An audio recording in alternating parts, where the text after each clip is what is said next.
Hi అండి. నేను ఇప్పుడు చూపించబోయే రెసిపీ బీరకాయ శనగపప్పు కర్రీ అండి. చాలా బాగుంటుంది. అది ఎలా చేయాలో ఇప్పుడు నేను చూపిస్తాను. ముందుగా ప్యాన్ పెట్టుకొని 4 స్పూన్ల ఆయిల్ వేడి చేసుకోవాలి. వేడెక్కిన తర్వాత హాఫ్ టీ స్పూన్ జీలకర్ర వేసుకొని అది ఫ్రై అయిన తర్వాత మనం ముందుగానే ఒక ఆనియన్ కట్ చేసి పెట్టుకున్నాం కదా, అది యాడ్ చేసుకొని కొంచెం ఫ్రై అవ్వాలి. ఈ కర్రీ చాలా బాగుంటుంది. ఇది చపాతీలోకైనా, రోటీస్లోకైనా, రైస్లోకైనా, దేంట్లోకైనా చాలా బాగుంటుంది. ఇవి ఎక్కువ ఫ్రై అవ్వక్కర్లేదండి, కొంచెం మగ్గితే సరిపోతుంది. మనం 1 అవర్ ముందే 4 స్పూన్లు పచ్చెనగపప్పుని వాటర్లో నానబెట్టుకున్నాం కదా, ఇప్పుడు ఆ పప్పుని యాడ్ చేసుకుందాము. ఇలా పప్పు కొంచెం ఆయిల్లో మగ్గనిస్తే బాగుంటుంది టేస్ట్ కర్రీ.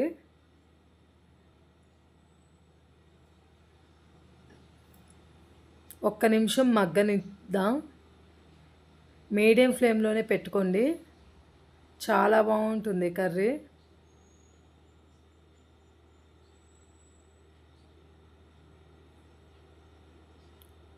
చూసారు కదా, మగ్గిపోయాయి కదా. ఇప్పుడు మనం బీరకాయని సన్నగా కట్ చేసి పెట్టుకున్న ఈ బీరకాయ ముక్కల్ని ఇప్పుడు మనం యాడ్ చేసుకోవాలి. మీరు ఇందులోకి కావాలంటే అల్లం వెల్లుల్లి పేస్ట్ అయినా యాడ్ చేసుకోవచ్చు. నేను దీంట్లో ఎక్కువ మసాలాలు ఏమి వేయకుండా సింపుల్గా చేస్తున్నాను. అది మీ చాయిస్ అండి. మీకు కావాలంటే అల్లం వెల్లుల్లి పేస్ట్ 1 టీ స్పూన్ వేసుకోవచ్చు. నేను దీంట్లో ఎక్కువ మసాలా ఏమీ వేయట్లేదండి, సింపుల్గా చేస్తున్నాను. కొంతమంది బీరకాయ కాంబినేషన్లో టమాటా బీరకాయ చేస్తారు, కొంతమంది బీరకాయలో పాలు పోసి వండుకుంటారు.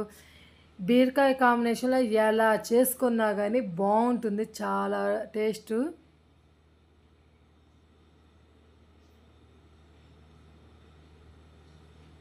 మనం మూత పెట్టామంటే తొందరగా కర్రీ అనేది మగ్గిపోతుంది.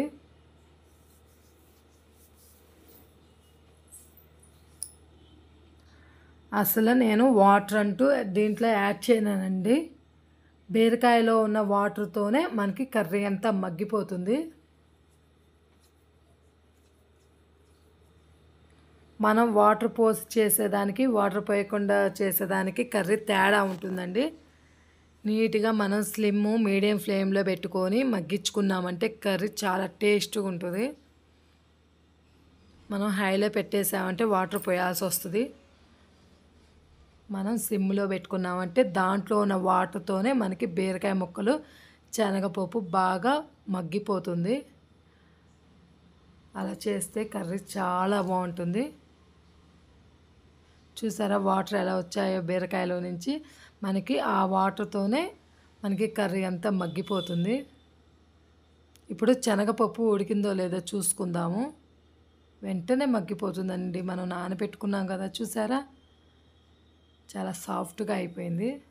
ఇప్పుడు ఇందులోకి మనం 1/2 టీ స్పూన్ పసుపు, 1/2 టీ స్పూను ధనియా పౌడర్, టేస్ట్కి సరిపడా సాల్ట్ యాడ్ చేసుకుందాం.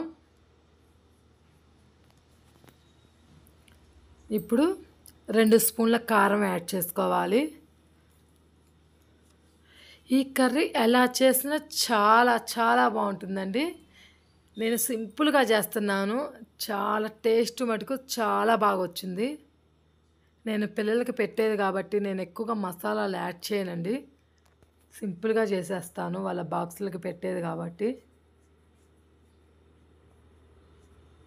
ఇది రైస్లోకి, చపాతీలోకి ఇంకా బాగుంటుంది. ఒకసారి అంతా బాగా మిక్స్ చేసుకోవాలి.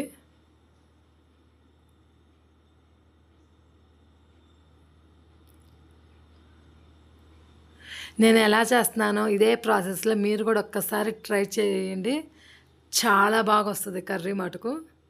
అస్సలు వాటర్ అయితే యాడ్ చేయొద్దండి, అలా యాడ్ చేయకుండా చేస్తే కర్రీ టేస్ట్ అనేది చాలా బాగుంటుంది.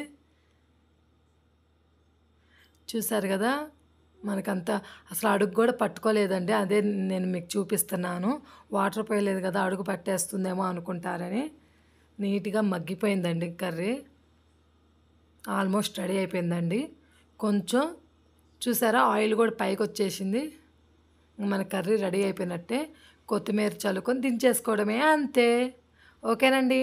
బాయ్ అండి.